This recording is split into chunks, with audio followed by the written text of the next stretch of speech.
বিসমিল্লাহির রহমানির রহিম। আসসালামু আলাইকুম সুপ্রিয় দর্শক মণ্ডলী, আজকে আমরা জানবো যার মৃত্যুতে কেঁপে উঠেছিল আল্লাহর আরশ। কে ছিলেন তিনি?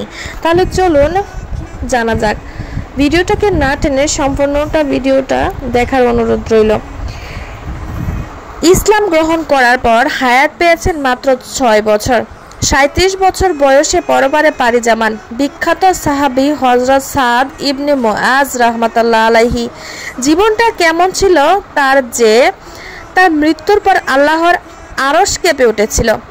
সাদ রাহমাতুল্লাহ আলাইহি হচ্ছেন সেই সেনানায়ক যিনি গোটা আরব তৎকালীন 2 সুপার পাওয়ার রোম ও পারস্য সহ পুরো পৃথিবীর বিরুদ্ধে গিয়ে ইসলামের পক্ষে মদিনার সামরিক শক্তিকে নিয়ে বায়াত দিয়েছিলেন। যে বায়াতের আগে রাসূল সাল্লাল্লাহু আলাইহি ওয়াসাল্লামের প্রায় 54টির মতো গোত্র প্রধানের কাছে গিয়ে ব্যর্থ হয়েছিলেন। সাদ ইবনে মুআজ রাহমাতুল্লাহ আলাইহি সেই সব আনসারদের একজন যিনি রাসূল সাল্লাল্লাহু আলাইহি ওয়াসাল্লামের জন্য মদিনার দরজা খুলে দিয়েছিলেন এবং মৃত্যুর আগ পর্যন্ত নবী করিম হযরত মুহাম্মদ সাল্লাল্লাহু আলাইহি ওয়াসাল্লামের প্রতিরক্ষার কাজে নিয়োজিত ছিলেন। তিনি 31 বছর বয়সে মদিনায় ইসলাম ধর্ম গ্রহণ করেন।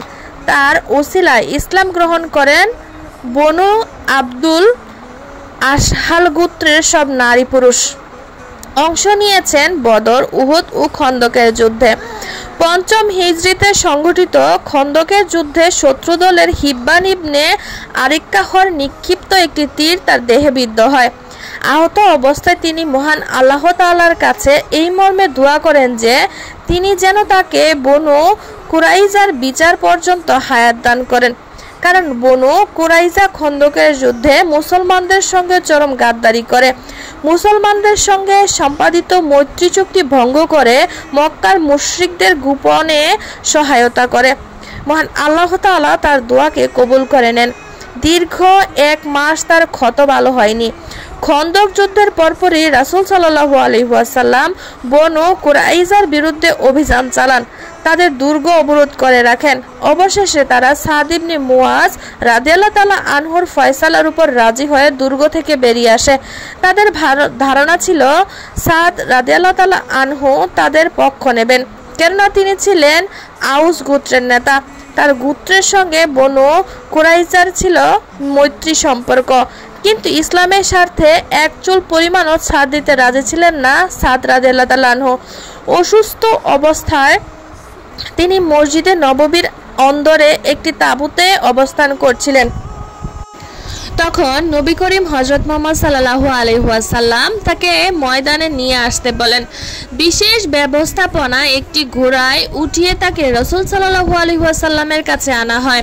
তার বাহন রাসূলের তাঁবুর কাছাকাছি এলে তিনি আনসারদের বলেন, তোমাদের নেতার সাহায্যের জন্য উঠো, তাকে বহন থেকে সযত্নে নামিয়ে নাও।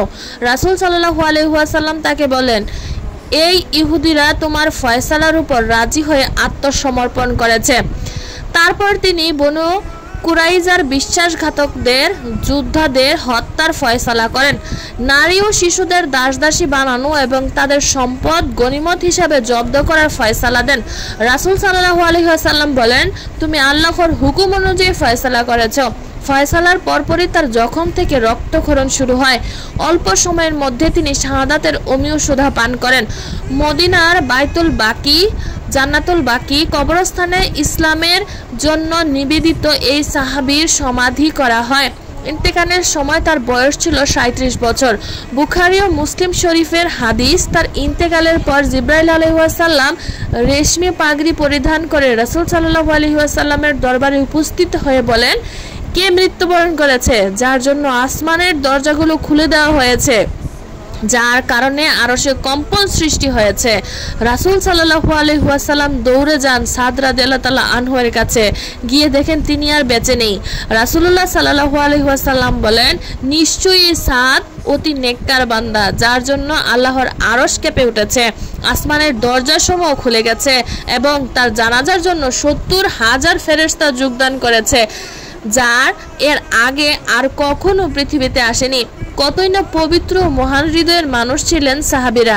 আল্লাহ আমাদেরকে মৃত্যুর পর তাদের সান্নিধ্যে অর্জনের জন্য কবুল করুক, আমিন।